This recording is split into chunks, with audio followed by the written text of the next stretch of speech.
Saya Li Wei, profesor berusia 52 tahun di Universiti Tsinghua, Beijing. Di sana, saya mengajar pendidikan teknologi kepada ribuan pelajar yang bersaing sengit untuk satu tempat dalam mimpi besar China. Kami bangga dengan sistem kami. Peperiksaan Gaokao yang menentukan nasib, universiti bertaraf dunia dan pelajar yang mampu menyelesaikan masalah rumit sebelum sarapan. Saya sering berkata kepada rakan sekerja, tiada negara lain boleh menandingi kehebatan pendidikan kami. Tetapi, di sebalik kata-kata itu, saya tahu ada sesuatu yang hilang. Ketawa di kelas, idea gila yang tidak takut gagal, dan pelajar yang tidur nyenyak tanpa pil penenang. Saya tiba di lapangan terbang antarabangsa Kuala Lumpur pada petang yang panas terik. Udara lembap menampar wajah saya sebaik sahaja pintu pesawat dibuka. Inilah Malaysia, gumam saya dalam hati sambil mengesat peluh dengan sapu tangan sutera. Negara kecil, panas seperti tungku dan pasti penuh dengan kekacauan. Saya telah membaca laporan. Ekonomi sederhana, pendidikan yang katanya boleh tahan, dan jalan raya yang terkenal dengan kesesakan. Saya datang untuk menghadiri persidangan pendidikan Asia Tenggara. Sekadar tugas ringan, 2 hari ceramah, kemudian pulang ke Beijing yang sejuk dan teratur.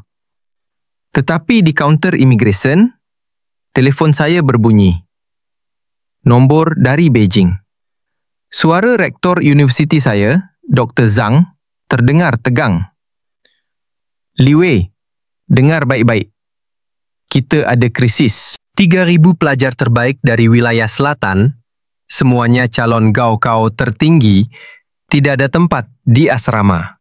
Skandal rasuah di universiti besar lain telah menutup pintu. Kita perlu hantar mereka ke luar negara segera. Malaysia adalah pilihan terpantas. Program jalur laju dengan universiti mereka sudah sedia. Kau kena pimpin delegasi itu. 3 hari saja untuk berlepas. Saya terkejut sehingga hampir menjatuhkan beg. 3,000 pelajar ke Malaysia. Dr. Zhang, ini gila. Kita ada universiti sendiri. Tiada masa untuk berdebat, potongnya. Kau sudah ada di sana. Penerbangan pertama esok pagi. Kerajaan Malaysia bersetuju terima semua. Visa khas, asrama sementara, kelas segera. Ini peluang untuk kita belajar daripada mereka. Atau sekurang-kurangnya, selamatkan pelajar kita. Saya menutup telefon dengan tangan menggigil. 3,000 nyawa muda. Harapan keluarga mereka kini bergantung kepada negara yang saya anggap kurang layak. Saya menarik nafas panjang, melangkah keluar dari lapangan terbang dan terus terperangkap dalam kesesakan lalu lintas yang mengerikan. Kereta teksi yang saya naiki bergerak perlahan seperti siput. Deretan kereta membentuk lautan lampu merah di hadapan.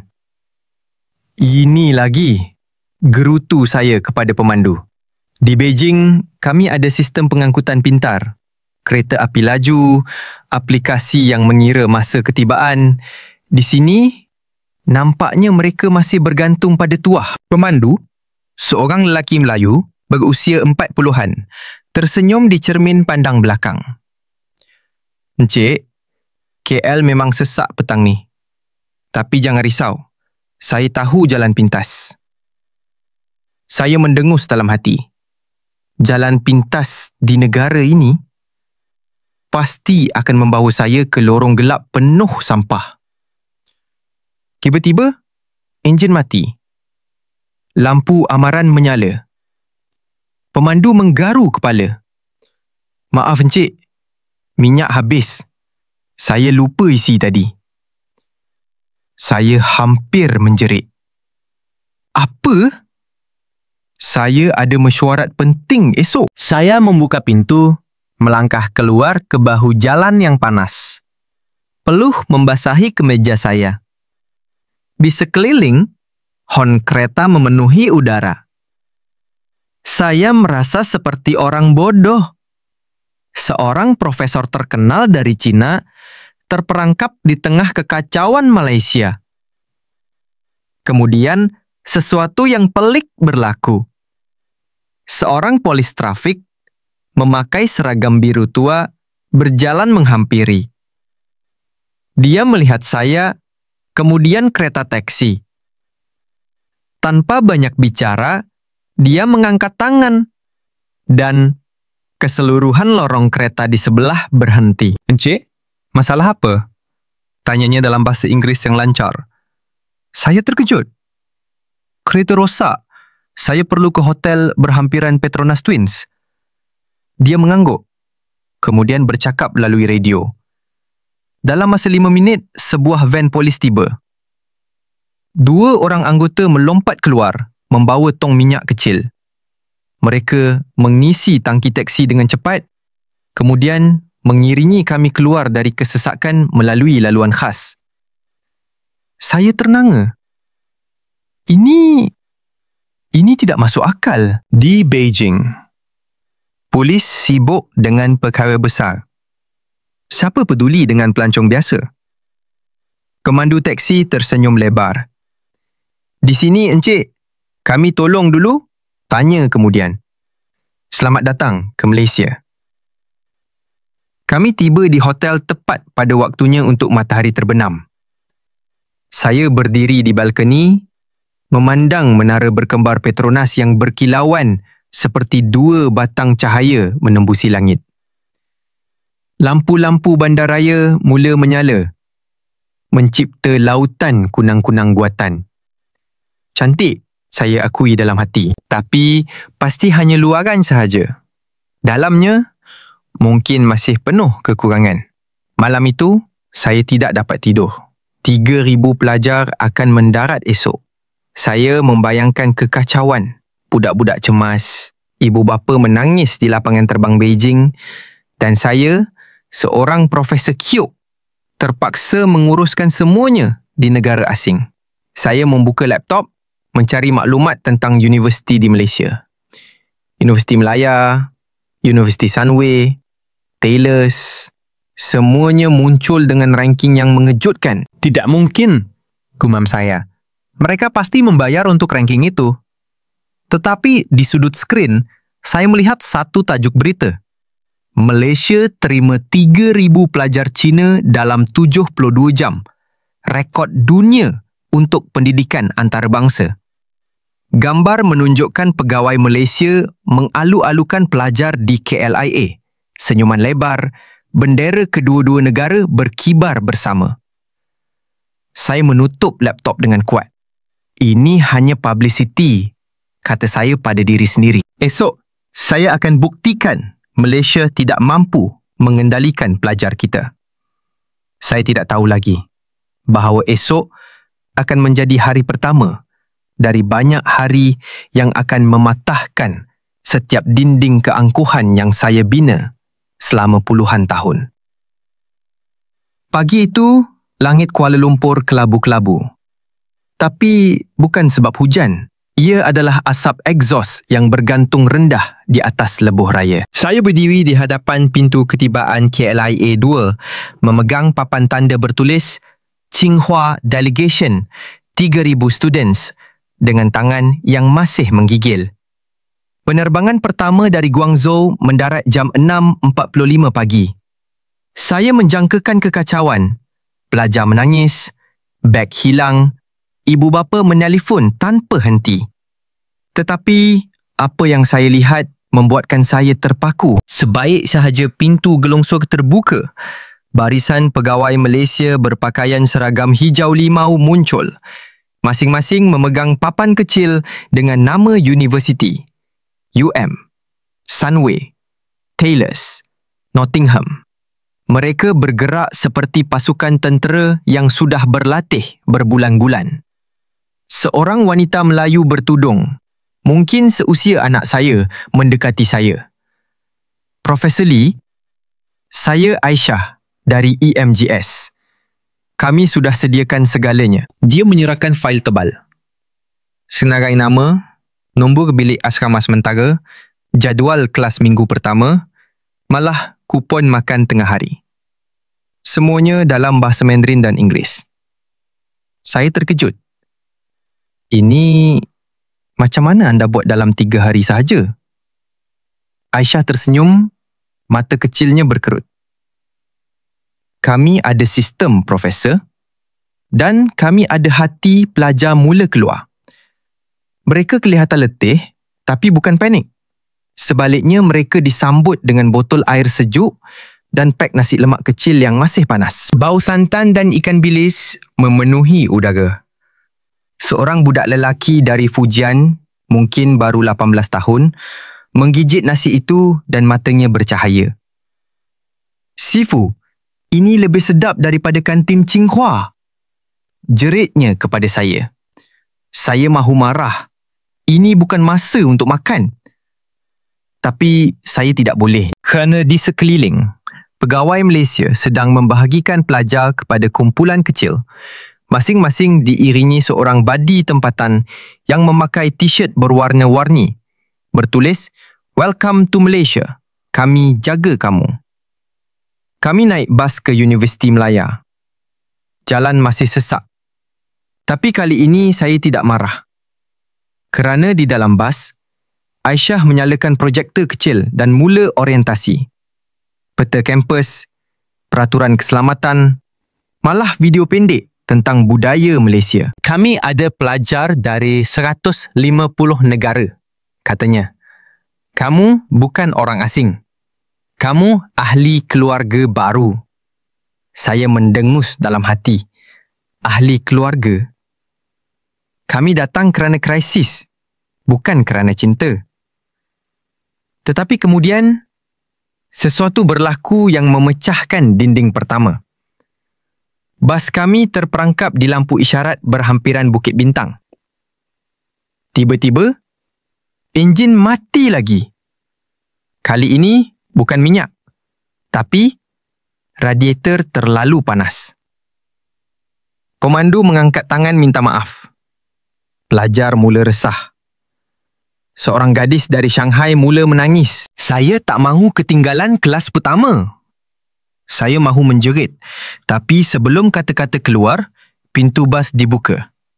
Sekumpulan pelajar Malaysia, mungkin dari UM, berlari menghampiri. Mereka membawa botol air ais, kipas tangan, malah seorang daripada mereka membuka bonet dan mula memeriksa enjin. Dalam masa 10 minit, bas hidup semula. Seorang budak India bertanya kepada gadis yang menangis itu, "Kamu suka teh tarik? Kami ada di kantin nanti. Saya belanja." Saya turun dari bas, kaki masih goyah. Ini tidak masuk akal, gumam saya. Di Beijing, pelajar kami bersaing untuk markah, bukan untuk tolong orang. Aisyah mendekat. Di sini, Profesor, kami percaya ilmu tanpa hati adalah kosong. Kami tiba di kampus Universiti Melaya selepas tengah hari. Saya menjangkakan bangunan usang. Lagi-lagi, dinding kangkuhan saya. Tetapi apa yang saya lihat adalah oasis hijau di tengah bandaraya.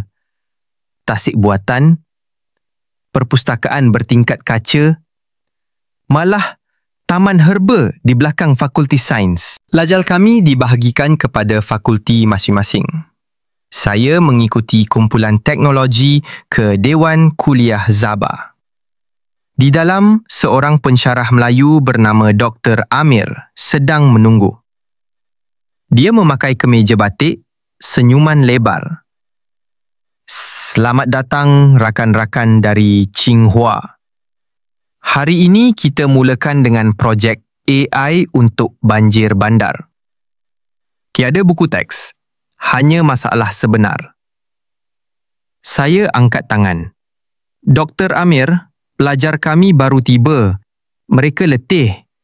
Mungkin mulakan dengan teori dulu? Dia menggeleng. Teori tanpa amalan adalah seperti nasi tanpa lauk, Profesor. Kosong kelas bermula. Pelajar Malaysia dan Cina dipasangkan secara rawak. Dalam masa 30 minit, mereka sudah membina model ramalan banjir menggunakan data satelit masa nyata. Seorang budak dari Henan yang biasanya takut bercakap di Tsinghua kini sedang berdebat dengan rakan Malaysia tentang algoritma. Kalau kita tambah layer LSTM, ketepatan naik 12%, jeritnya. Saya duduk di belakang. Mulut ternganga. Saya tidak boleh percaya apa yang saya lihat. Bisik saya pada diri sendiri. Petang itu, kami dibawa ke kantin. Bau kari, sate dan char kway teow bercampur. Seorang makcik Melayu menyuap nasi lemak ke tangan pelajar kami. Makanlah anak, jangan malu. Seorang pelajar perempuan dari Beijing menangis. Bukan sebab sedih, tapi sebab rindu rumah. Makcik itu memeluknya. Di sini, rumah kamu juga.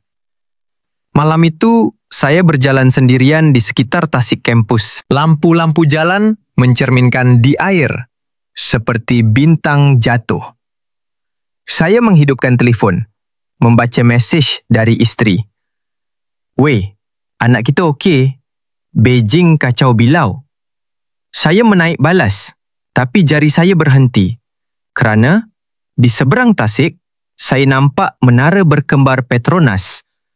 2 batang cahaya yang sama seperti malam pertama, tapi kini kelihatan lebih dekat, lebih nyata. Saya mengangkat telefon, mengambil gambar. Kemudian tanpa sedar, saya menaip caption.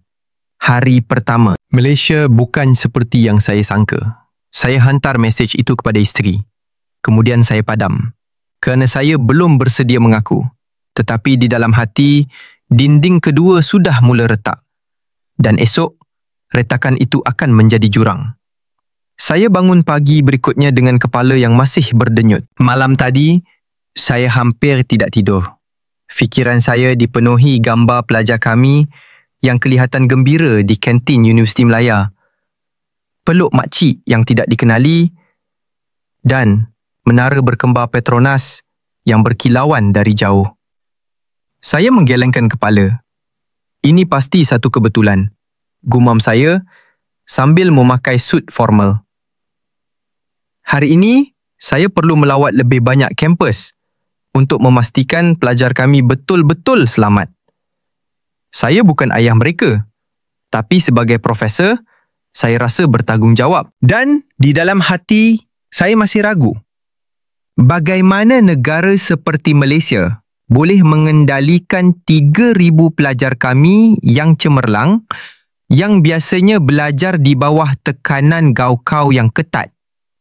Saya naik taksi ke Sunway University, salah satu daripada universiti yang menerima sebahagian besar delegasi kami. Jalan raya masih sesak. Tapi kali ini saya tidak marah. Mungkin sebab pemandu taksi semalam yang tolong saya, atau mungkin sebab nasi lemak yang saya makan pagi tadi. Sedap sungguh. Walaupun saya biasa dengan makanan Beijing yang lebih halus. Malaysia ni, makanan jalanan mereka bagus. Tapi pasti tak sihat kalau makan setiap hari. Fikir saya, masih cuba mencari celah kecil untuk menenangkan ego saya. Sampai di Sunway, saya disambut oleh seorang pensyarah wanita Cina Malaysia bernama Dr. Lim. Dia memakai blouse moden, rambut pendek dan senyuman yang membuatkan saya rasa seperti tetamu VIP.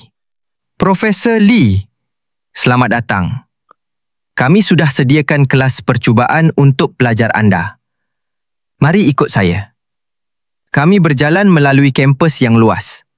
Bangunan kaca tinggi, taman hijau dengan air pancut, dan pelajar dari pelbagai bangsa berbual dalam bahasa Inggeris, Mandarin dan Melayu. Saya terkejut. Di Tsinghua, pelajar kami kebanyakannya Cina dan suasana lebih kompetitif, kurang santai. Kami masuk ke sebuah makmal teknologi.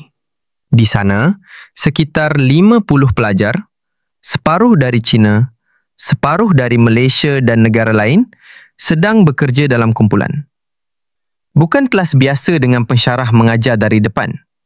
Sebaliknya, mereka sedang membina aplikasi AI untuk mengawal lalu lintas bandar. Seorang pelajar Malaysia, budak lelaki India bernama Raj, sedang mempersembahkan projeknya. Kami gunakan data real-time dari kamera CCTV Kuala Lumpur. Algoritma ini bukan sahaja ramal kesesakan, tapi juga cadangkan laluan alternatif berdasarkan cuaca dan acara. Dia klik tertikus dan skrin menunjukkan simulasi. Kereta maya mengalir lancar melalui bandar. Saya duduk di belakang, mata terbeliak. Di Tsinghua, pelajar kami belajar teori AI selama berbulan-bulan sebelum sentuh projek sebenar. Di sini, mereka langsung lompat ke masalah praktikal. Ini tidak masuk akal, bisik saya. Seorang pelajar dari Guangdong yang saya kenal sebagai budak pemalu di Beijing kini sedang berdebat dengan Raj. Kalau kita tambah modul pembelajaran mesin dengan data historis banjir, aplikasi ini boleh selamatkan nyawa. Raj mengangguk, tersenyum. Bagus idea. Mari kita cuba sekarang. Dr. Lim mendekat. Profesor, di sini kami tekankan kreativiti dan kerjasama, bukan hafal buku. Kami ada lebih 100 negara di kampus. Pelajar belajar dari budaya berbeza, bukan dari peperiksaan sahaja. Saya mengangguk, tapi di dalam hati saya mula ragu. Di China, kami ada bilik makmal canggih, tapi di sini mereka gunakan app mudah alih yang lebih maju daripada kami. Bagaimana boleh? Kemudian, sesuatu yang lebih mengejutkan berlaku. Seorang pelajar perempuan dari Shanghai tiba-tiba pening. Mungkin sebab jet lag dan cuaca panas. Dia rebah di kerusi. Saya panik. Di Tsinghua, kami perlu tunggu ambulans kampus yang kadang lambat. Tapi di sini, Doktor Lim tekan butang pada telefonnya. Dan dalam masa 5 minit, sebuah pasukan perubatan kampus tiba. Doktor, seorang lelaki Melayu memakai jubah putih, memeriksa dia dengan alat digital. Demam ringan. Kami bagi ubat dan rehat.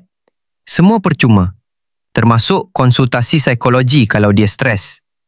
Dia bercakap dalam Mandarin yang lancar, sambil tersenyum. Kami ada doktor multibahasa di sini, untuk pelajar antarabangsa seperti anda. Saya tidak boleh percaya apa yang saya lihat. Pelajar itu dibawa ke klinik kampus dan selebihnya terus kelas seperti biasa. Saya tidak boleh percaya apa yang saya lihat, gumam saya dalam hati. Tapi kali ini bukan marah. Ia adalah kagum.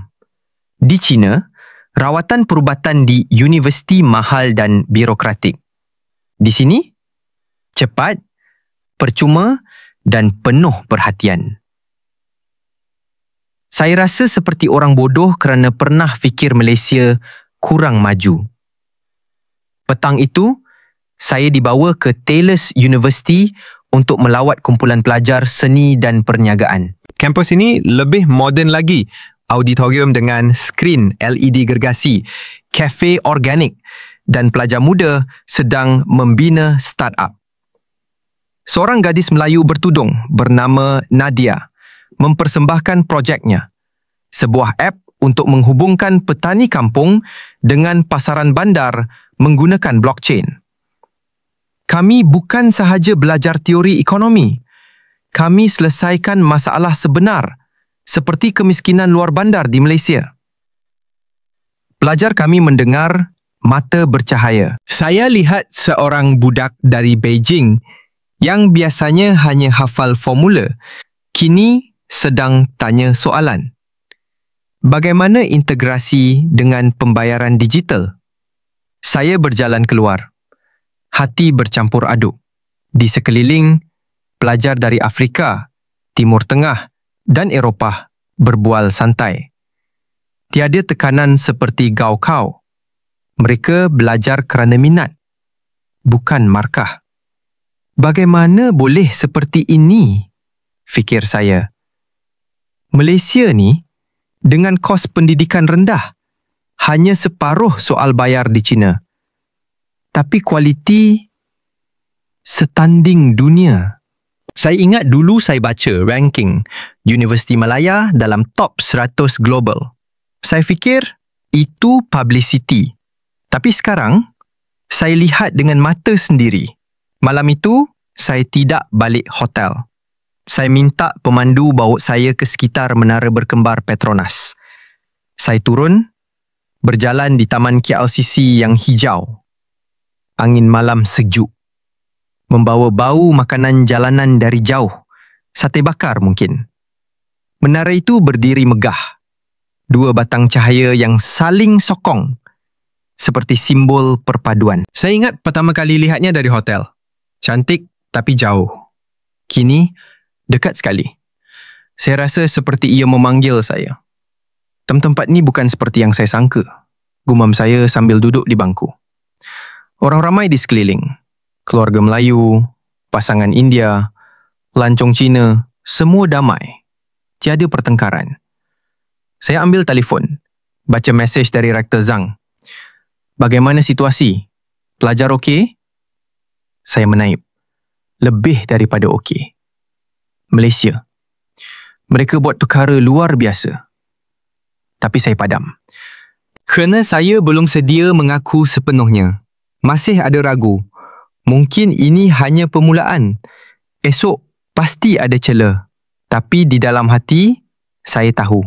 Malaysia sedang ajar saya sesuatu. Sesuatu yang Tsinghua tidak pernah ajar. Bukan ilmu, tapi hati. Saya bangun, pandang menara itu sekali lagi. Mungkin hanya maya. Tapi kalau betul, saya berjalan pulang, langkah lebih ringan. Esok akan jawab. Dan esok, cuai kingak baru bermula. Hari ketiga di Malaysia bermula dengan bunyi loceng telefon yang saya tidak kenal. Nombor Beijing. Saya angkat, masih separuh tidur. Wei, anak kita hilang. Suara isteri saya pecah di telinga. Xiaoming kata dia nak ke Kuala Lumpur jumpa ayah. Tiket malam tadi. Tapi sekarang telefon mati. Saya tak tahu dia sampai atau tidak. Saya meloncat dari katil. Xiaoming, anak tunggal saya, 21 tahun, sedang bergelut dengan tekanan tahun akhir di Tsinghua. Dia pernah kata, "Ayah, saya tak tahan lagi gaukau kedua ni. Saya anggap gurauan." Kini, dia hilang di tengah-tengah 3,000 pelajar lain yang saya bawa ke sini. Saya pakai baju sehelai seadanya. Lari ke lobi hotel. Pukul 5 pagi, langit masih gelap. Saya hubungi Aisyah dari EMGS. Ada pelajar nama Xiao Ming Li mendarat semalam. Umur 21, dari Beijing. Aisyah diam seketika, kemudian saya semak, ya, dia tiba jam 11.45 malam. Tapi dia tak ikut prosedur delegasi. Dia keluar sendirian dari KLIA. Kami ada rakaman CCTV. Dia naik teksi ke bandar. Jantung saya berdegup kencang. Ke mana? Rekod teksi tunjuk ke KL Central. Selepas tu, tiada jejak. Saya tutup telefon. Lutut lemah. Xiaoming seorang diri di Kuala Lumpur. Bandar yang saya anggap kacau 3 hari lalu. Saya bayang dia tersesat, diragut atau lebih teruk. Saya hubungi polis Malaysia, tapi bahasa saya tersekat-sekat. Akhirnya, Aisyah datang dengan kereta rasmi, membawa saya ke Balai Polis Brickfields. Di sana, seorang inspektor India bernama Ravindran tersenyum tenang. "Profesor, jangan panik. Kami ada sistem. Dalam sejam, kami akan cari saya mahu menjerit. Di China, kami ada 1.4 bilion orang. Cari seorang budak macam cari jarum." Tapi Ravindran sudah tekan butang. Skrin besar di dinding balai menyala. Peta digital KL. Titik merah berkelip. telefon Xiaoming terakhir dikesan di kawasan hutan Taman Tasik Perdana jam 2.30 pagi. Dia mungkin jalan-jalan, tapi bateri mati, kata Ravindran. Kami hantar drone dan pasukan K9 sekarang. Drone? K9? Saya ternanga. Di Beijing, polis sibuk dengan kes besar. Di sini, untuk seorang pelajar asing, mereka gerakkan teknologi tentera. Kami bergerak ke Taman Tasik Perdana. Matahari baru naik. Kabut pagi masih melilit pokok-pokok hujan tropika. Pasukan polis, sukarelawan universiti, malah pelajar Malaysia dari delegasi kami turut serta. Mereka dengar berita dari grup WhatsApp. Seorang budak Melayu bernama Amir yang saya jumpa di kelas AI memegang tangan saya. Prof, kami cari bersama. Jangan risau. Kami menyusur denai basah. Bau tanah lembap, bunyi cicak dan angin sepoi melalui daun kelapa. Saya rasa seperti di dunia lain. Bukan bandaraya. Tiba-tiba, drone berlegar di atas. Lampu merah berkelip. Target dikesan, jerit operator. Kami berlari. Di tebing tasik kecil, Xiaoming duduk bersandar pokok. Pucat lesi. Telefonnya mati. Beg sandang masih di bahu. Dia mengangkat muka. Mata merah. Tapi hidup. Ayah, saya memeluknya kuat hingga tulang berbunyi. Bodoh. Kenapa tak beritahu ayah? Dia menangis. Saya nak lari dari Beijing. Saya tak tahan tekanan. Saya fikir, kalau ayah boleh selamatkan 3,000 orang, ayah boleh selamatkan saya. Sebelum saya sempat jawab, pasukan perubatan tiba. Bukan ambulans biasa, tapi van 4x4 dengan doktor wanita Melayu bertudung. Dia periksa Xiaoming. Tekanan darah rendah, dehidrasi, tanda-tanda serangan panik. Kami bawa ke hospital kampus UM. Ada pakar psikiatri 24 jam. Saya mahu bayar. Dompet sudah keluar, tapi dia geleng. Percuma untuk pelajar antarabangsa. Ini tanggungjawab kami. Dalam perjalanan ke hospital, Xiaoming cerita. Dia keluar dari lapangan terbang, naik taksi ke KL Central, kemudian jalan tanpa tujuan hingga ke taman. Saya nampak menara Petronas dari jauh, ayah. Saya fikir, kalau ayah ada di sana, saya ikut cahaya itu. Saya tahan air mata. Cahaya yang sama yang saya pandang rendah 3 malam lalu. Di Hospital Universiti Melaya, doktor psikiatri, seorang wanita Cina Malaysia bernama Dr. Tan, temui kami. Dia bincang dengan Xiaoming dalam Mandarin lembut, tanpa catatan rasmi. Kamu tak gila. Kamu cuma letih. Di sini, kami ajar cara bernafas, bukan cara mati. Dia beri ubat ringan, jadual terapi mingguan, malah senarai kelab meditasi di kampus. Kamu boleh sertai kelas yoga percuma esok pagi. Saya duduk di koridor, kepala antara lutut. Aisyah datang dengan secawan teh tarik panas. Profesor, anak anda selamat. Malaysia selamatkan dia. Bukan kerana dia anak anda, tapi kerana dia manusia. Saya angkat muka. Saya pernah kata negara ini kacau. Saya salah. Aisyah tersenyum. Kami tak marah. Kami cuma buktikan petang itu Xiaoming tidur di bilik hospital yang bersih, tingkap menghadap tasik kampus. Saya keluar, berjalan ke surau kecil di tingkat bawah. Saya bukan Muslim, tapi saya mahu duduk diam. Di sana seorang imam tua sedang solat. Habis salam, dia pandang saya. Encik Cina, anak okey? Saya mengangguk. Dia letak tangan di bahu saya. Allah sayang semua anaknya. Rehatlah. Malam itu, saya tidak balik hotel. Saya tidur di kerusi hospital memegang tangan Xiaoming. Di luar tingkap, menara berkembar Petronas berkelip jauh. Seperti dua tangan sedang memegang langit menjaga kami. Dan untuk pertama kali dalam hidup, saya berbisik pada diri sendiri. Mungkin saya sudah salah tidur. Keesokan paginya, krisis belum tamat. Ia baru bermula. Tapi kali ini, saya tak lagi takut. Hari keempat selepas krisis Xiaoming, saya bangun dengan cahaya matahari pagi yang menembusi langsir hospital. Anak saya masih tidur nyenyak di katil sebelah. Nafasnya rata, wajahnya tidak lagi pucat seperti malam tadi. Saya memandangnya lama.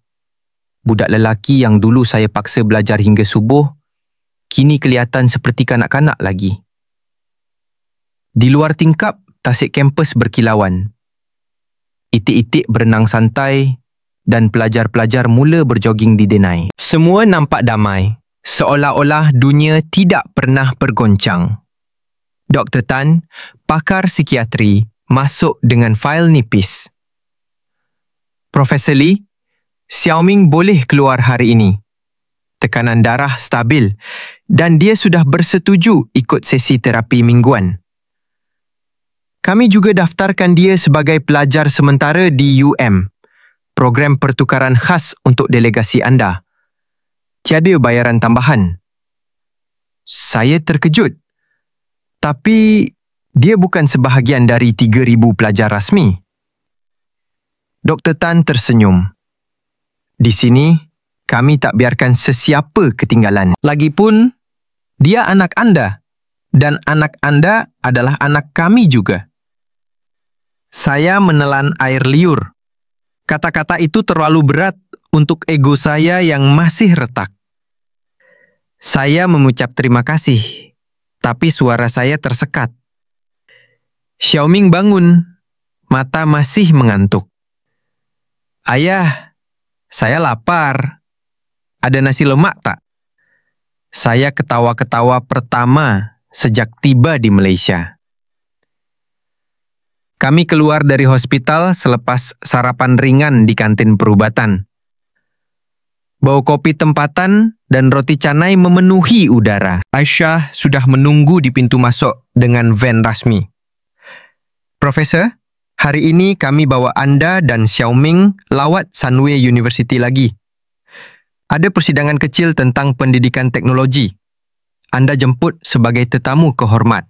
Dan ada kejutan untuk delegasi.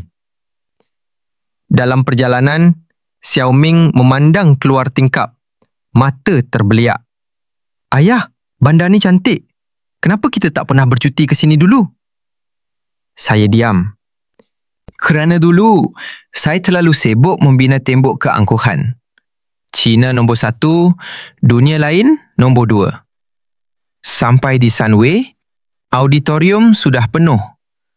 Lebih 500 pelajar, separuh dari China, separuh tempatan dan antarabangsa, duduk rapi. Di pentas, Dr. Lim berdiri dengan mikrofon. Hari ini, kita raikan kerjasama Tsinghua Malaysia dan kita ada tetamu istimewa, Profesor Li Wei yang membawa 3,000 harapan dari Beijing. Tepukan gemuruh. Saya naik pentas dengan kaki goyah. Saya tidak bersedia beri ucapan. Tapi Dr. Lim tolak mikrofon ke tangan saya. Saya pandang khalayak. Wajah-wajah muda pelbagai bangsa, mata penuh harap. Saya tarik nafas dalam. Saya datang ke sini dengan fikiran sempit. Saya fikir Malaysia kecil. Pendidikan sederhana, hanya panas dan sesak. Saya salah. Suara saya bergema. Kalian bukan sahaja selamatkan pelajar kami. Kalian selamatkan anak saya. Kalian ajar kami bukan markah yang penting tapi hati. Teknologi tanpa belas kasihan adalah kosong. Saya belajar dari kalian.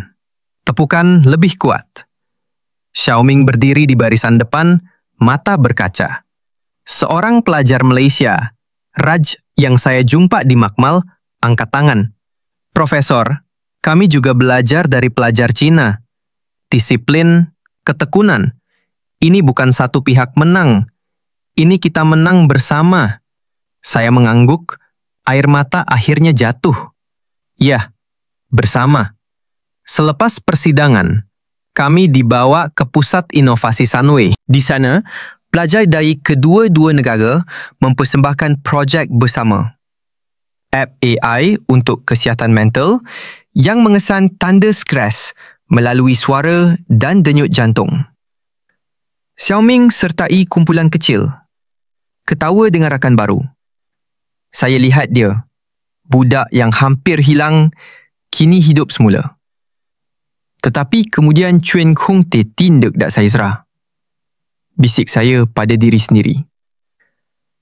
Kerana di sini, di negara yang saya pandang rendah, anak saya dapat nafas baru. Petang itu, kami ke Taylor's University untuk majlis makan malam budaya.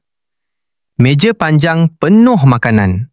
Nasi lemak, sate, laksa, malah dimsum untuk pelajar Cina.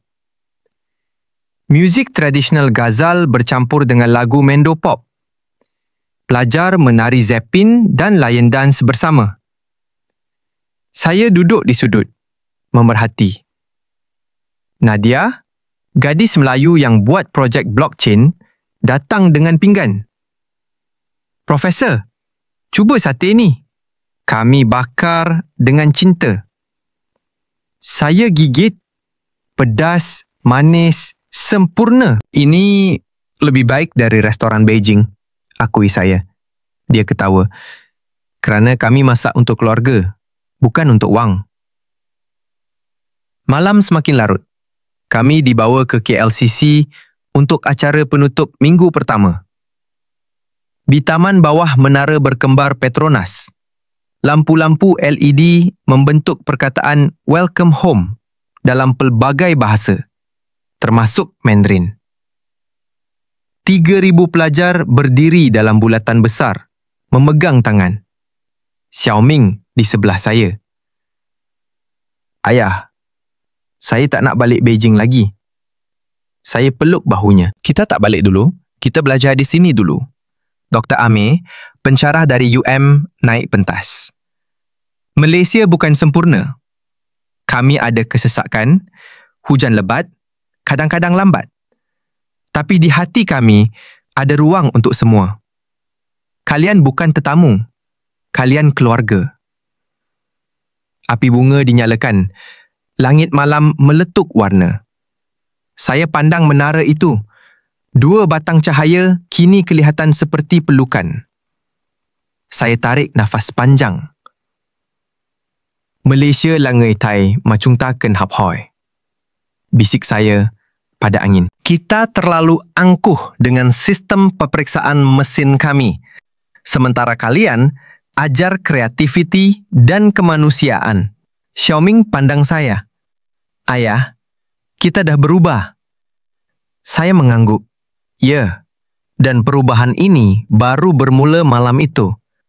Kami tidur di asrama sementara, bukan hotel mewah, tapi bilik berkongsi dengan pelajar Malaysia. Saya dengar mereka berbual hingga larut tentang mimpi, bukan markah. Saya tersenyum dalam gelap. Besok, Hoi 2 akan terus dengan cuai kingak baru. Tapi kini, saya sudah bersedia terbuka hati. Dan di luar tingkap, menara Petronas masih berdiri, menjaga kami seperti ibu bapa yang sabar. Hari kelima bermula dengan bunyi azan subuh yang lembut dari surau kecil di asrama Sunway. Saya terjaga bukan kerana bising, tapi kerana rasa damai yang belum pernah saya rasakan di Beijing.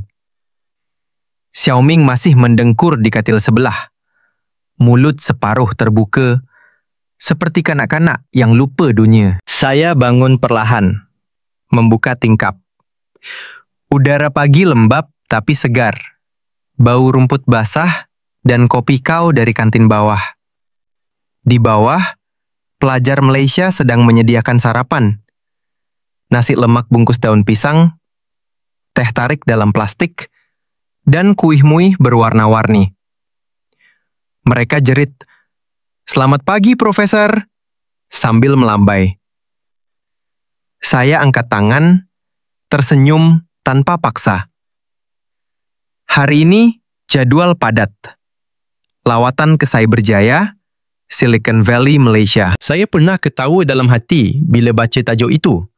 Malaysia pun ada Silicon Valley? Tapi kini, saya diam sahaja.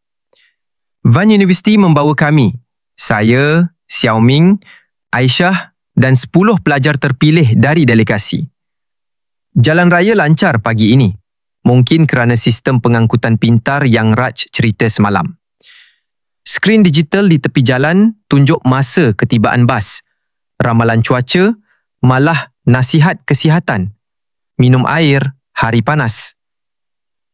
Sampai di Cyberjaya, saya ternganga. Bukan kerana bangunan tinggi, Beijing ada lebih banyak. Tapi kerana suasana. Jalan lebar, pokok hijau di setiap sudut, dan bangunan pejabat dengan logo global. Microsoft, Huawei, malah startup kecil dengan nama Melayu. Kami masuk ke Multimedia University, MMU.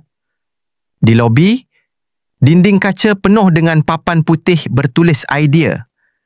Drone penghantar ubat ke kampung. AI untuk bahasa isyarat orang asli. Blockchain untuk tanah adat. Seorang pensyarah India bertudung, Dr. Priya, sambut kami. Profesor Lee, selamat datang ke tempat mimpi lahir. Kami dibawa ke makmal robotik. Di sana, pelajar Malaysia, sebahagian baru grad diploma, sedang membina robot pembersih sungai. Bukan model kecil. Robot sebesar kereta golf boleh mengesan plastik dan logam berat secara real time. Seorang budak Melayu bernama Hafiz, umur mungkin 19, jelaskan, kami gunakan sensor IoT murah, kos bawah RM500. Tapi ketepatan 98%. Kami dah uji di Sungai Kelang, kutip 200 kilogram sampah seminggu. Xiaoming lompat masuk. Boleh saya tambah modul AI untuk ramal pencemaran? Hafiz angguk. Mari, kami tak ada ego di sini. Saya duduk di sudut, perhati. Di Tsinghua, pelajar kami ada bajet jutaan untuk projek. Tapi idea mereka selalunya teori. Di sini, mereka selesai masalah sebenar dengan bajet kecil tapi hati besar. Dr. Priya bisik. Kami ada 40% pelajar dari keluarga B40. Mereka tak mampu bayar universiti swasta mahal. Tapi kami beri biasiswa penuh kalau idea mereka bermanfaat masyarakat. Saya tanya, bagaimana dana? Dia ketawa. Kerajaan, syarikat, malah crowdfunding. Di Malaysia kalau idea bagus, orang ramai tolong. Kemudian, kejutan besar. Kami dibawa ke sebuah bilik gelap dengan skrin 360 darjah. Lampu padam. Tiba-tiba, simulasi bandarmaya muncul. Kuala Lumpur 2030. Bangunan hijau, kereta terbang, sungai bersih. Suara narator, seorang gadis Melayu, jelaskan. Ini bukan mimpi. Ini projek pelajar MMU dengan kerajaan. Kami gunakan data 5G, AI dan kerjasama antarabangsa. Pelajar Cina seperti kamu boleh sertai fasa kedua, Xiaoming jerit. Ayah, ini lebih maju dari Beijing 2035 plan. Saya tidak boleh bercakap. Kerana di skrin, saya nampak menara berkembar Petronas bukan lagi 2 batang cahaya, tapi pusat tenaga solar, dikelilingi taman vertikal. Kami tak nak tiru Silicon Valley, kata Dr. Priya. Kami nak jadi Malaysia Valley. Teknologi untuk manusia, bukan untuk untung. Makan tengah hari di food court Cyberjaya. Pelajar belanja kami roti jala dengan kari ayam. Saya gigit. Pedas, tapi sedap. Seorang budak Cina Malaysia tanya, "Prof, di China pelajar buat apa lepas grad?" Saya jawab jujur, kerja syarikat besar atau mati cuba. Mereka ketawa. Di sini, kami buka startup di garaj. Kalau gagal, kami cuba lagi. Tiada malu. Petang kami ke Putrajaya, bandar pentadbiran. Bukan lawatan biasa. Kami naik bot di Tasik Buatan. Lihat bangunan Masjid Pink dan jambatan futuristik. Aisyah jelaskan, Malaysia tak sempurna. Kami ada korupsi dulu. Tapi kini kami belajar dari kesilapan. Pendidikan adalah kunci. Bukan untuk jadi kaya, tapi untuk jadi baik. Xiaoming pegang tangan saya. Ayah, saya nak stay sini setahun. Boleh? Malam itu, kembali ke Sunway. Ada majlis kecil di rooftop. Barbecue halal dengan pelajar. Bintang penuh langit. Muzik akustik. Saya naik pentas tanpa diminta. Mikrofon di tangan. Saya Li Wei dari Tsinghua.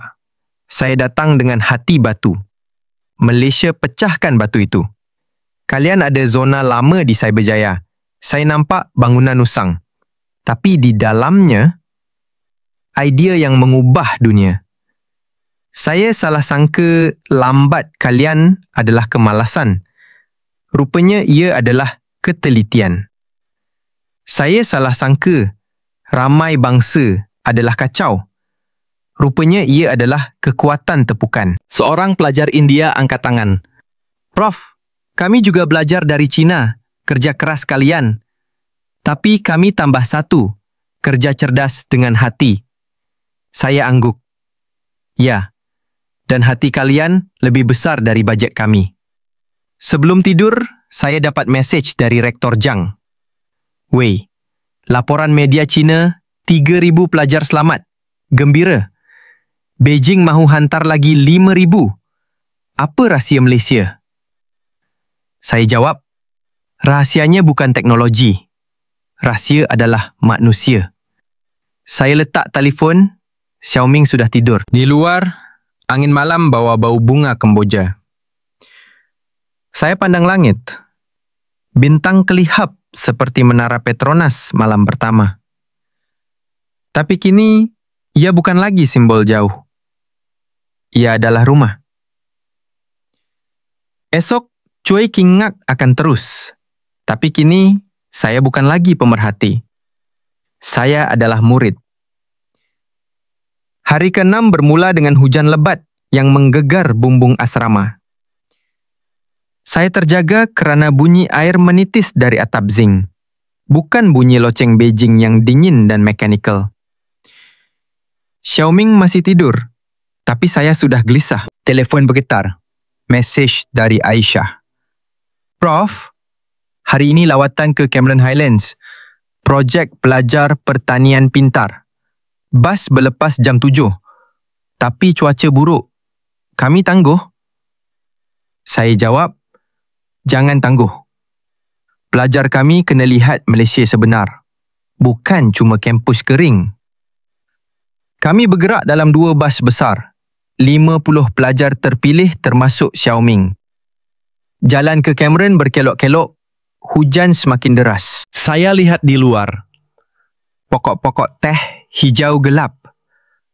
Air terjun kecil mengalir di tepi jalan dan awan rendah seperti selimut. Ini Malaysia juga. Gumam saya. Bukan cuma bandar sesak dan menara tinggi. Sampai di stesen penyelidikan universiti di Tanah Rata, hujan masih belum reda. Dr. Farah, pensyarah agronomi Melayu bertudung labuh, sambut kami dengan payung besar dan senyuman. Selamat datang ke bilik darjah hijau kami. Hari ini, pelajar buat demo sistem hidroponik untuk sayur gunung. Tanpa tanah, tanpa racun. Kami pakai baju hujan, masuk ke rumah hijau yang besar.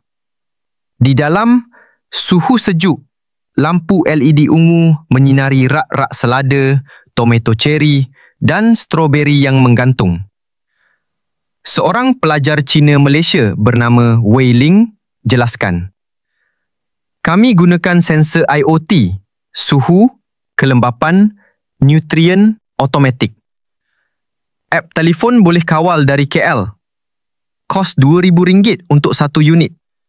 Petani kecil pun mampu. Xiaoming lompat masuk. Boleh integrasi dengan drone untuk semprot baja? Wei Ling angguk. Sudah ada. Mari tunjuk. Mereka hidupkan drone kecil. Ia terbang di atas rak, sembur cecair nutrien tepat pada daun. Pelajar dari Beijing jerit kagum. Saya tanya Dr. Farah, bagaimana dana untuk ini? Dia jawab, kerajaan beri grant, tapi pelajar jual hasil ke pasar. Untung dikembalikan ke projek. Tiada hutang, tiada tekanan. Kemudian, kejutan. Hujan semakin lebat. Jalan ke bawah gunung mula banjir kecil. Bas kami terperangkap di tanjakan curam. Air naik hingga tayar. Pemandu cuba reverse, tapi enjin mati. Pelajar mula resah. Seorang gadis dari Shanghai menangis. Kita stuck macam di China semasa taifun. Saya panik dalam hati. Ini bukan krisis kecil seperti Xiaoming hilang. Ini 50 nyawa, termasuk anak saya. Saya keluar bas. Hujan basah kuyuk. Kita kena turun, cari bantuan. Tapi di mana? Jalan sepi, tiada isyarat telefon.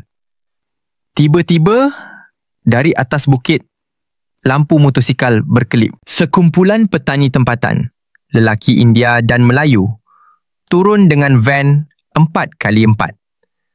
Mereka jerit, "Encik, naik. Kami tarik bas." Dalam masa 10 minit, mereka pasang tali keloli. Tarik bas kami keluar dari lopak. Air masih naik, tapi mereka arahkan kami ke rumah teh mereka di atas bukit.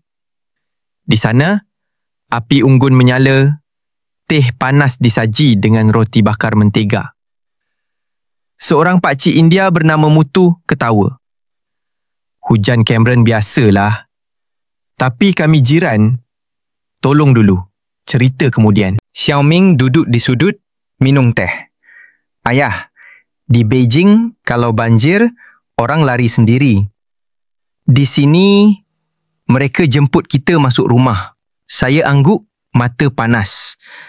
Mutu cerita, anak saya belajar di UM. Projek sama macam ni. Dia kata, ilmu untuk kongsi, bukan simpan. Hujan reda petang itu, kami kembali ke Kuala Lumpur dengan bas yang sudah kering. Di jalan, saya pandang luar. Sawah hijau, rumah kampung dengan bendera jalur gemilang berkibar. Malaysia ada zon lama, jalan tanah, fikir saya. Tapi di dalamnya, teknologi dan hati yang moden. Malam itu, kembali ke Sunway. Ada mesej kecemasan dari Beijing. Weh, ada 200 pelajar lagi nak datang esok. Krisis asrama bertambah. Tapi ramalan cuaca, ribut tropika. Lapangan terbang mungkin tutup. Jantung saya berdegup. Ini krisis besar. Bukan lagi 3,000, tapi lebih. Dan cuaca boleh hancurkan segalanya. Saya hubungi Aisyah. Boleh handle? Dia jawab tenang. Prof, kami ada plan B. Lapangan terbang tentera Subang sedia. Asrama sekolah agama boleh pinjam. Kami gerakkan sukarelawan. Saya tanya, kenapa buat semua ni untuk kami? Dia diam seketika. Kerana dulu, Malaysia pernah terima bantuan dari dunia. Kini, giliran kami beri balik. Saya tutup telefon, duduk di balkoni asrama. Hujan mula turun lagi di KL. Lembut, seperti air mata syukur. Xiaoming datang peluk bahu saya. Ayah, Besok ribut. Tapi saya tak takut. Saya pandang dia. Kenapa?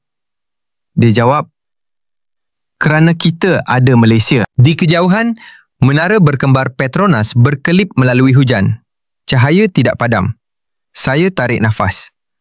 Tetapi kemudian Chuan Hong Te tindak dak Saira.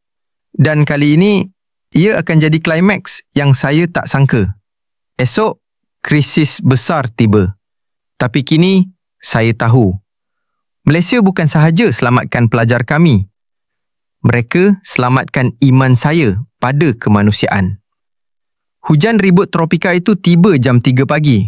Seperti janji yang tidak diundang. Angin menderu. Petir menggegar langit Kuala Lumpur dan air mula naik di jalan-jalan rendah. Saya terjaga di asrama Sangwei. Telefon bergetar tanpa henti. Mesej dari Beijing. Penerbangan 200 pelajar lewat landas. KLIA banjir.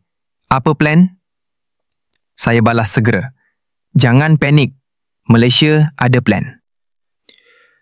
Pukul 4 pagi, lampu kecemasan menyala merah di koridor. Aisyah ketuk pintu. Prof, kita gerak sekarang. Lapangan tentera Subang dibuka khas. Sukarelawan dari UM, Sunway, Taylors, semua sedia. Kita jemput pelajar di sana. Saya pakai baju hujan, bangunkan Xiaoming. Anak, malam ini kita kerja. Dia angguk. Mata masih mengantuk, tapi penuh semangat. Kami naik konvoi van tentera. Bukan bas biasa, tapi kenderaan hijau tentera dengan lampu kelip biru. Jalan raya gelap, air setinggi lutut di beberapa tempat. Tapi tiada kesesakan. Polis trafik arahkan laluan khas. Lampu isyarat dikawal manual. Seorang anggota Melayu di van sebelah jerit. Jalan clear. Kita sampai Subang dalam 40 minit. Sampai di lapangan tentera, pemandangan luar biasa. Hangar besar dibuka, lampu sorot menyala dan barisan katil lipat sudah siap. 500 buah. Lengkap, selimut dan bantal. Pegawai tentera, sukarelawan pelajar, malah kaki tangan MAS dalam uniform basah kuyup. Sedang susun makanan. Bungkus nasi lemak, air mineral, malah ubat mabuk udara. Dr. Amir dari UM berdiri di tengah, pegang walkie-talkie. Profesor Lee, pesawat pertama mendarat jam 5.15. Kita ada masa 30 minit. Saya lompat turun, air hujan masih mencurah. Berapa orang boleh handle? Dia jawab, semua. Kita ada 300 sukarelawan malam ini. Masjid berhampiran pinjam dewan solat untuk asrama sementara. Gereja Methodist bagi tilam. Kuil Hindu hantar kari panas. Ini Malaysia, Prof. Bukan satu bangsa, tapi satu keluarga. Pesawat China Southern mendarat dengan gemuruh. Pintu dibuka, 200 pelajar keluar. Muka pucat, baju basah. Tapi mata penuh harap. Mereka disambut dengan payung, peluk dan botol air. Seorang gadis kecil dari Sichuan menangis. Saya takut ribut. Seorang makcik Melayu peluk dia. Di sini, ribut datang dan pergi. Tapi kami tak pergi. Dalam masa sejam, semua 200 pelajar didaftar, diberi baju kering, makan malam dan bilik sementara. Saya berdiri di hangar, air mata bercampur hujan di muka. Xiaoming datang, pegang bahu saya. Ayah, lihat, mereka buat dalam 3 jam apa yang Beijing tak boleh buat dalam 3 hari. Pukul 8 pagi, ribut reda. Matahari keluar perlahan. Pelangi muncul di langit barat. Kami pindah pelajar ke kampus masing-masing. Di UM, kantin dibuka 24 jam. Makcik-makcik masak laksa untuk sarapan. Di Sunway, kelas bermula seperti biasa, walaupun lantai masih basah. Seorang pelajar dari delegasi asal jerit, Profesor Lee, kami dah ada 3,200 orang sekarang. dan semua okey. Saya dapat panggilan video dari Rektor Zhang. Belakangnya, wartawan Cina ramai. Weh, media dunia panggil ini Malaysia Miracle. Bagaimana? Saya pandang skrin, kemudian pandang keliling. Pelajar ketawa. Sukarelawan letih tapi senyum. Bendera Malaysia dan China berkibar bersama. Saya jawab, suara mantap. Rektor, ini bukan keajaiban. Ini Malaysia. Mereka tak sempurna. Ada banjir, ada ribut, ada zon lama yang usang. Tapi di saat krisis, mereka tak tanya siapa kamu. Mereka tanya, apa kamu perlukan? Kami datang dengan 3,000 pelajar. Kini 3,200. Dan esok mungkin 5,000. Tapi Malaysia tak goyah. Mereka buka pintu, buka hati, buka rumah. Saya tutup panggilan. Aisyah datang, beri secawan teh tarik. Prof, esok kita rehat. Tapi malam ini, majlis kesyukuran di KLCC. Semua delegasi jemput. Saya angguk. Saya datang dengan anak saya malam itu. Di taman KLCC, ribut sudah jadi kenangan. Lampu-lampu menyala terang, muzik tradisional dan moden bercampur. 3,200 pelajar berdiri dalam bulatan besar, memegang lilin kecil. Dr. Amir naik pentas. Hari ini, kita buktikan, pendidikan bukan bangunan, bukan ranking. Pendidikan adalah manusia yang peduli. Saya naik pentas tanpa diundang. Mikrofon di tangan, suara saya bergema di bawah menara berkembar Petronas. Saya Li Wei dari Tsinghua. Saya datang dengan angkuh. Fikir Cina nomor 1, Malaysia nomor 2. Saya salah. Malaysia ajar kami. Teknologi tanpa hati adalah kosong. Peperiksaan tanpa belas kasihan adalah penjara. Kalian ada kesesakan, banjir, ribut. Tapi di saat paling gelap, kalian nyalakan cahaya. Kalian selamatkan bukan sahaja pelajar kami. Kalian selamatkan iman kami pada kemanusiaan.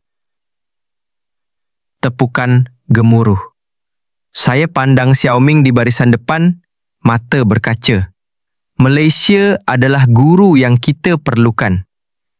Kita terlalu angkuh dengan sistem mesin kami. Kalian ajar kreativiti, perpaduan dan kasih sayang. Malaysia mungkin tak sempurna di setiap perkara. Tapi di perkara paling penting, hati manusia, kecerdasan pelbagai budaya, perpaduan kaum, kalian jauh melebihi kami. Saya angkat lilin. Rahsia 3,000 pelajar terbang ke sini bukan kerana krisis. Ia adalah keajaiban Malaysia. Sebuah negara yang buka pintu bila dunia tutup. Lilin dinyalakan satu persatu. Cahaya kecil jadi lautan api. Menara Petronas berkilau di belakang, seperti 2 tangan memeluk kami semua. Saya turun pentas. Xiaoming peluk saya. Ayah, kita dah jumpa rumah kedua. Saya angguk. Air mata jatuh tanpa malu. Ya, anak. Dan esok, kita mulakan babak baru. Di bawah langit malam yang kini cerah, saya tahu Hoi 2 tamat dengan krisis yang jadi kemenangan. Dan Hoi 3 akan jadi penghormatan. Bukan kepada Malaysia yang sempurna, tapi kepada Malaysia yang hebat dalam perkara paling berharga.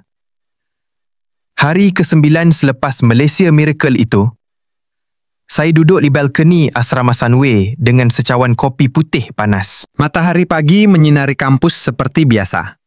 Pelajar berjoging, burung pipit mengejar serangga, dan bau roti bakar dari kantin bawah. Tapi di dalam hati saya, dunia sudah berbeza. Telefon bergetar. Mesej dari isteri di Beijing. Wei, Xiao Ming kelihatan gembira dalam gambar. Bila balik? Saya pandang skrin lama. Kemudian type, kami tak balik dulu. Kami ada lagi yang perlu belajar. Pukul 10 pagi, Aisyah datang dengan kereta kecil. Prof, hari ini kita ke Hospital University Malaya. Lawatan khas untuk delegasi. Dr. Tan jemput anda dan Xiao Ming. Dia kata ada epiphany untuk anda. Saya angkat kening. Epiphany? Saya sudah cukup terkejut minggu ini. Di hospital, Dr. Tan sambut kami di lobi dengan senyuman lembut. Profesor Lee, ingat Xiao Ming pernah hampir tekanan di sini? Hari ini, dia akan jadi doktor sehari. Kami ikut dia ke ward kanak-kanak. Di sana, sekitar 20 budak Malaysia, ada Melayu, Cina, India, orang asli, sedang menunggu dengan gambar lukisan. Xiao Ming diberi stetoskop mainan dan baju doktor kecil. Misi anda? Dengar cerita mereka, beri nasihat kesihatan hati. Xiao Ming kelihatan gugup. Tapi kemudian seorang budak perempuan Melayu berusia 8 tahun, Aina, tarik tangannya. Abang, saya takut jarum.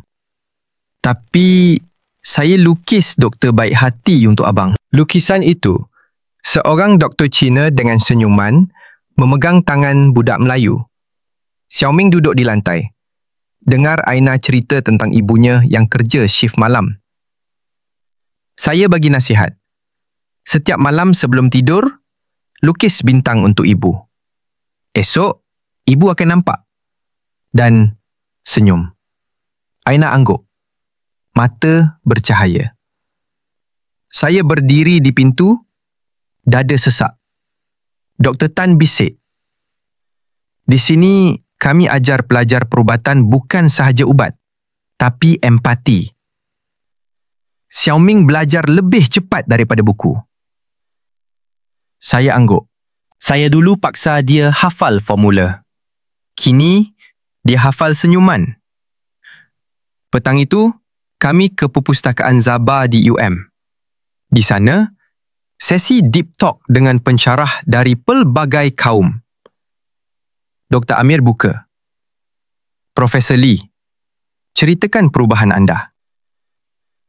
Saya tarik nafas dalam, berdiri di tengah bulatan kerusi. Saya datang dengan tembok tinggi. China nombor 1, Malaysia kecil.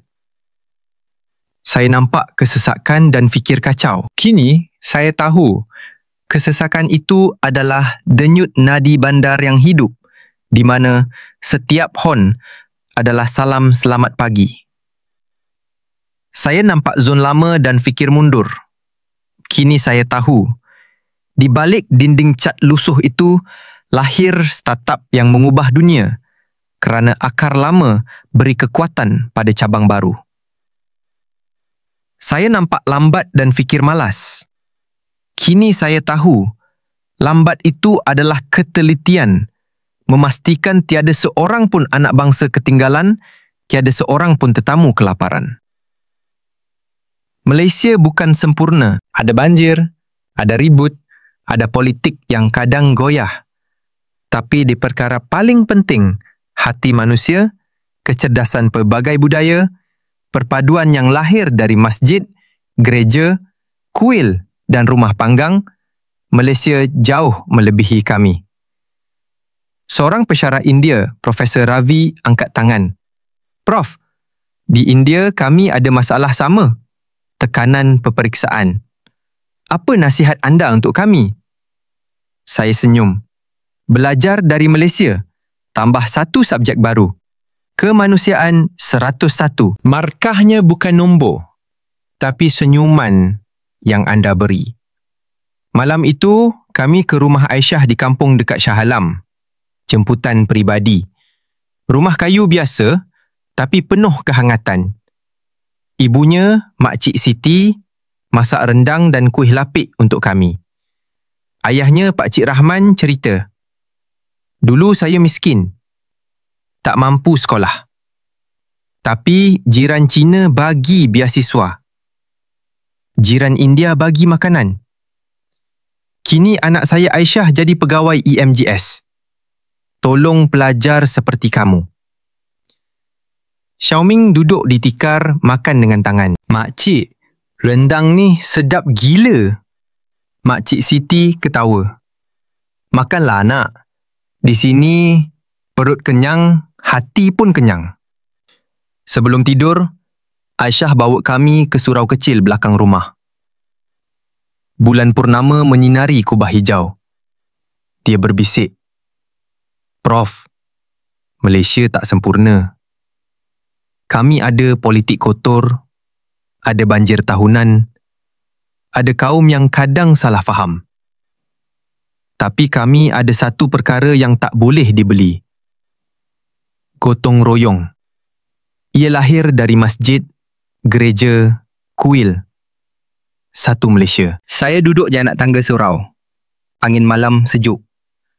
Xiaoming di sebelah. "Ayah, saya nak tulis surat pada Rektor Tsinghua. Cadang buka cawangan di sini.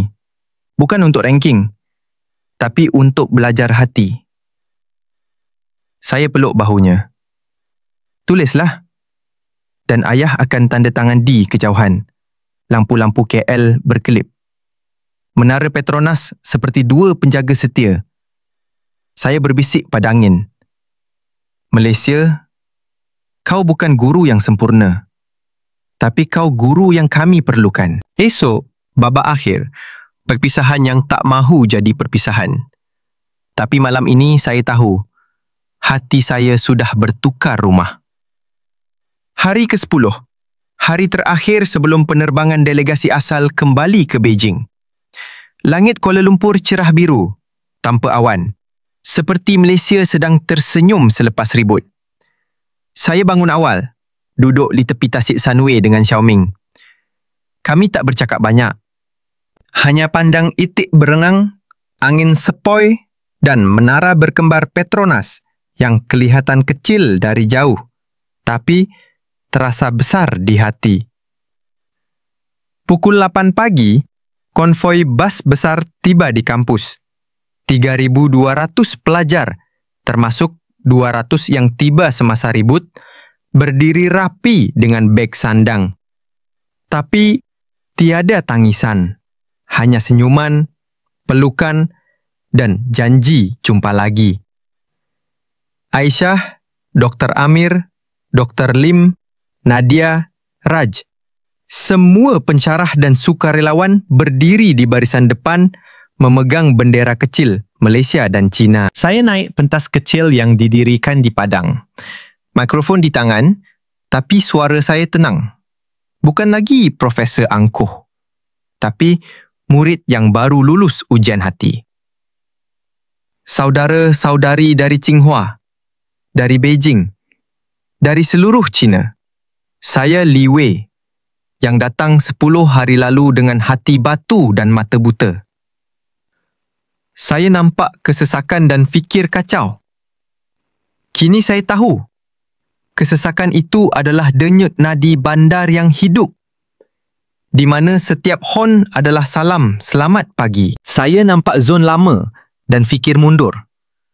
Kini saya tahu, di balik dinding cat lusuh itu, lahir startup yang mengubah dunia kerana akar lama beri kekuatan pada cabang baru. Saya nampak lambat dan fikir malas. Kini saya tahu, lambat itu adalah ketelitian. Memastikan tiada seorang pun anak bangsa ketinggalan, tiada seorang pun tetamu kelaparan. Malaysia bukan sempurna. Ada banjir, ada ribut, ada politik yang kadang goyah. Tapi di perkara paling penting, hati manusia, kecerdasan pelbagai budaya, perpaduan yang lahir dari masjid, gereja, kuil dan rumah panggang. Malaysia jauh melebihi kami. Kalian datang 3,000, pulang 3,200. Tapi bawa pulang lebih daripada itu. Kalian bawa pulang Malaysia Miracle. Bukan teknologi, bukan ranking, tapi resepi rahsia. 1 sudu belas kasihan, 2 sudu kreativiti, 3 sudu gotong royong dan cinta secukup rasa. China belajar dari Malaysia. Ilmu tanpa hati adalah kosong. Peperiksaan tanpa senyuman adalah penjara. Kita terlalu angkuh dengan mesin markah kita. Malaysia ajar kita. Markah tertinggi adalah bila seorang budak Beijing peluk makcik Melayu dan panggil makcik dengan air mata gembira. Saya angkat tangan, tunjuk ke arah menara berkembar Petronas yang kelihatan di ufuk. 2 menara itu bukan besi dan kaca saja. Ia adalah simbol. 2 bangsa, 2 budaya, 2 agama. Berdiri rapat, saling sokong, menahan ribut bersama. Seperti Malaysia dan China kini, tepukan gemuruh. Pelajar menangis, peluk rakan Malaysia. Xiaoming naik pentas, pegang tangan saya. Ayah bukan lagi ayah yang paksa saya belajar hingga subuh. Ayah kini ayah yang ajar saya hidup hingga subuh. Saya peluk dia di depan semua orang. Tiada malu. Kemudian, kejutan terakhir. Aisyah datang dengan kotak kayu kecil. Di dalam 1 bungkus nasi lemak daun pisang dari makcik kantin pertama yang kami jumpa di KLIA. 1 botol kecil air zam-zam dari Surau Shah Alam. 1 keping cardboard dengan lukisan